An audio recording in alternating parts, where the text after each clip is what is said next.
If your fur always looks a little off, no matter how much time you spend, you're going to love today's video. I'm teaching you 2 techniques I rely on every time. So make sure to watch till the end so you don't miss the second one.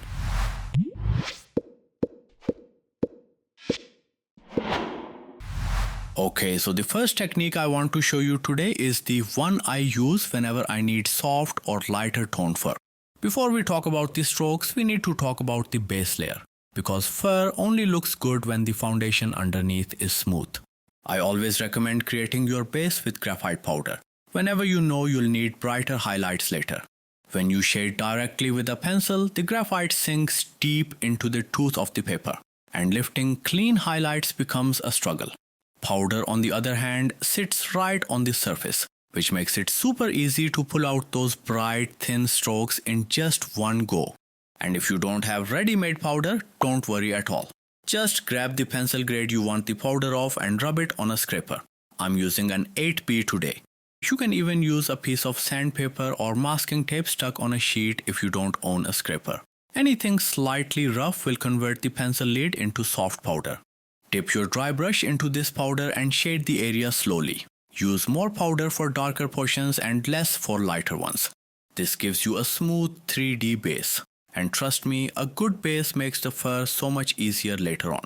At the end, blend this whole portion with a soft tissue paper for that smooth finish. By the way, if you're a complete beginner and you keep throwing away your drawings because you feel like you just can't draw, it's not your fault. You just don't know the basics yet. And that's exactly why I made this full course, to help you go from shaky lines to realistic drawings step by step. It covers everything from basic lessons to advanced techniques, tips and tricks, all structured in a clear step-by-step format, so you don't have to guess your way through it. Thousands of students are already learning and growing through the course, and I put my course on sale for 5 days every month just for my YouTube family. Check the link in the description or comments to see if the sale is live right now, and get enrolled before it ends. Now that the base is ready, let's learn the actual soft fur technique. Grab your Mono Zero razor and make sure the tip is flat. Start flicking tiny strokes in one go using back and forth flicking motions. If you don't have a Mono Zero, simply cut your regular razor into a thin, sharp edge. It works just as well as a Mono Zero razor. Keep flicking these strokes and let them overlap each other. Avoid placing them parallel like railway tracks because that creates empty gaps and makes the fur look flat. Overlapping strokes is equal to fuller, softer and more realistic texture. Once the lighter strokes are in place, it's time to make them pop. Just take a sharp pencil and add a few darker strokes right beside the light ones. This contrast is what creates that natural fluffy effect and makes the fur look detailed. And now we can apply this technique to our today's cat drawing. Remember, this method isn't just for this cat. You can use it on any animal drawing, whether you're working in graphite or even colored pencils. Anywhere you want soft, smooth fur, this technique works beautifully. Now that you know the soft fur method, let's actually use it on the cat's face. And I promise you'll see instantly why this technique is so powerful. So I'm starting with the forehead. This is where this technique shines. Lay down the lighter fur strokes first by flicking your eraser in one clean motion, just like we have practiced earlier. If your hand shakes or hesitates, don't worry, it's totally normal. Practice on scrap paper first. Jumping straight onto the drawing is like going to the gym for the first time and trying to bench your own body weight. So always build the control first. As we move upwards, the fur starts getting longer. So I'm making my strokes slightly longer too. And please don't keep the length same everywhere. Fur that grows in one size only exists on soft toys, not real animals. Since this section has lighter fur, so bring in your H pencil to add the darker strokes between the highlights. The trick is simple. Place more dark strokes where the fur dips in and fewer strokes where the fur catches more light. Now let's move down to the mouth area where things get interesting. This part has both light and dark patches, and we have created the base accordingly, so only go over the lighter portions and add these relatively shorter strokes over them. A big mistake beginners make here is keeping all their fur strokes in the same direction and parallel to each other. That instantly makes your drawing look like a printed sticker. Fur must flow with the foam. So rotate your wrist, tilt your hand and follow the curves of the face like you're icing a cake. Another important tip here is to clean your Mono Zero eraser after every few strokes. When the eraser is dirty, it stops lifting graphite and starts pushing it around like a toddler smearing chocolate on the wall. As we are working on this portion, let's add the whiskers as well. And for them to shine bright like a diamond, firstly using the Mono Zero to lightly erase long clean lines where you want the whiskers to sit.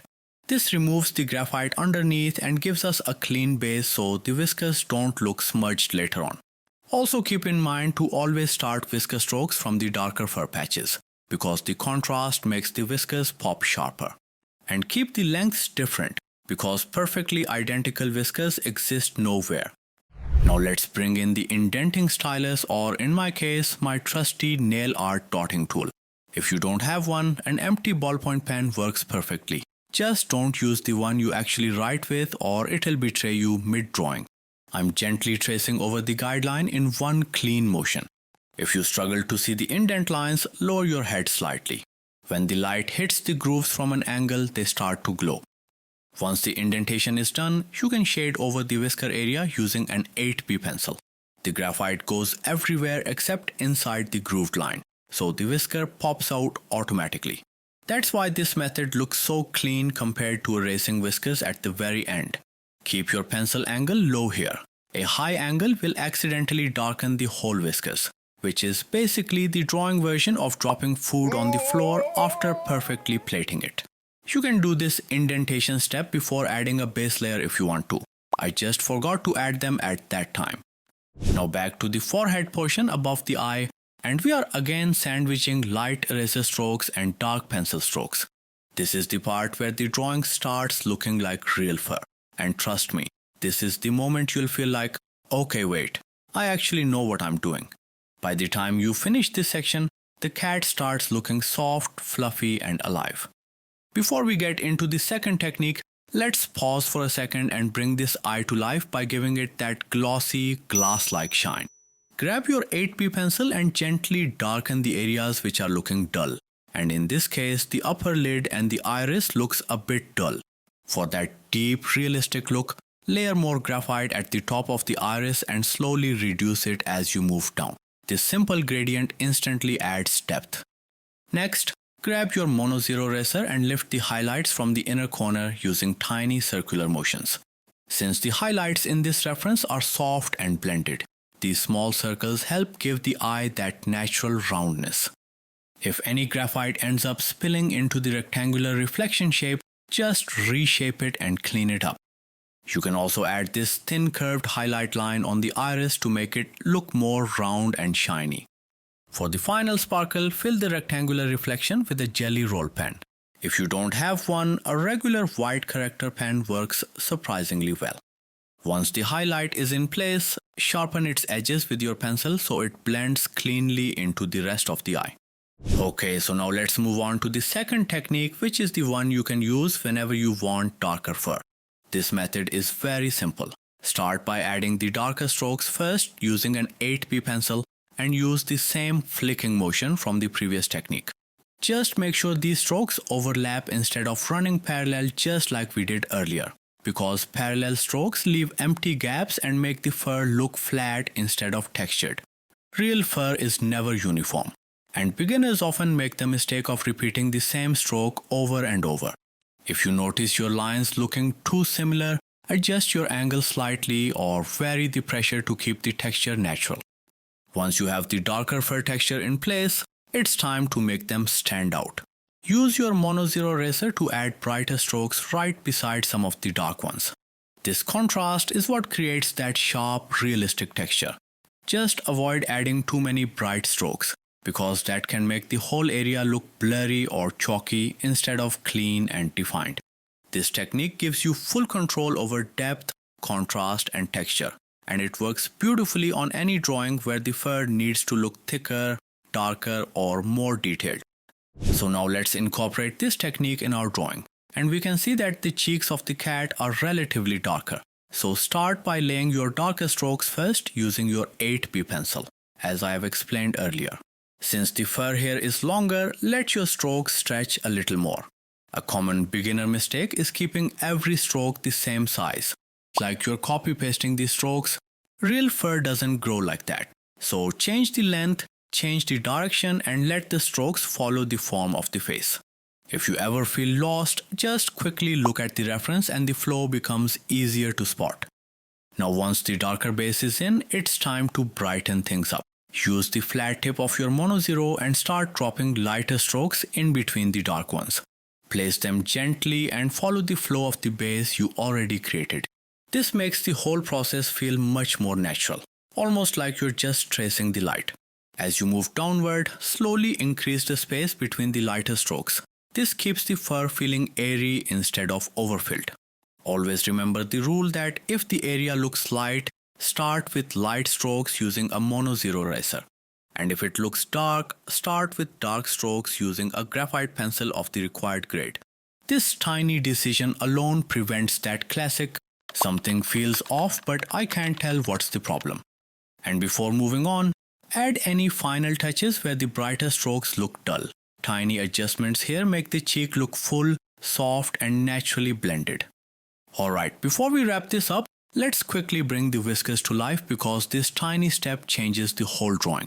First, clean the whiskers you created with indentation using your mono zero slightly and glide along those grooves. If the eraser is dirty, it won't lift anything, so wipe the tip after every couple of strokes. And if you struggle to see the indent, lower your head a little. Now to make the whiskers stand out even more, use a jelly roll pen and glide it over the whisker strokes. Make sure to always work slowly with the jelly roll pen. The ink doesn't flow fast enough, and if you rush the stroke, you'll end up with patchy lines or little gaps where the pen didn't release ink. So always be patient with it to achieve smooth results. Now you can make the whiskers look even more 3D. And for that, just lightly shade the starting point of each whisker with a light layer of H pencil. This little shadow makes them look growing out of the fur instead of pasted on top. So that's both techniques. Use them a few times and you'll see your fur improve instantly. Also, I just launched the AHR Studios Academy, so if you're an absolute beginner and want to learn drawing from scratch, you can join my course here for 90% off. So thank you so much for watching and I'll see you in the next one.